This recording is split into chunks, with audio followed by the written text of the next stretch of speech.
Нийслэл хот манд туулын хөвөөнө байгуулагдаад 380 жилийн түүхийг илээжээ. Хүн амын талаас дэш хуйн амьдардаг томоохон метрополитен болж, тулгарч буй бэрхшээлүүдэд сорин давж, өөрийн өнгө төрх үзэмжтэй болж хөгжиж иржээ. Харин бид энэ Улаанбаатар хотынхоо 380 жилийн хэрхэн тэмдэглэх вэ? Сансар судал гэхээр танд юу төсөөлөгдөж байна? Монгол хүн 1981 онд сансарт ниснээс хойш тоймтой үйл явдал байна уу? Үл итгэгчд үнэмшихгүй байж бас болох юм. Гэхдээ бид дэлхийн тэргүүлэгч улс орнуудын хамт сансар судлалыг хөгжүүлж чадна. Яг ийм зорилгоор Монголын сансар судлалыг хөгжүүлэх төв Марса байгуулагдсан байна.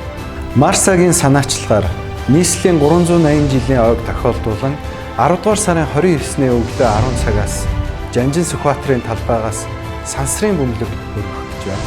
Энэхүү сансрын бөмбөлөг нь агаарын чанарыг судлах эрдэм шинжилгээний зорилготой бөгөөд нийслэл хотын бэлэгдэл болсон хан гарч шувууны дүрсийг хүүхдийн уралдааны бүтээлүүдийн хамт хөргөх юм. Та манай вебсайтад бүртгүүлснээр задгай сансарт нэрээ гаргах 380 азтай иргэний нэгэн болох боломжтой. Суглааг санамсаргүй төвөрийн аргаар 10 дугаар сарын 28-ны өдөр шалгаруулах болно. Таны нэр бичигдсэн батламж дэлхийгээс 38 мянган метрийн өндөрт хөөрж бууж ирэхэд бид танд ёслол төгөлдөр гардуулах болно.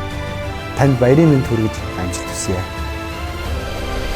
Та яг одоо ганцхан минут зарцуулаад суглаанд бүртгүүлээрэй. Марса ЦГМ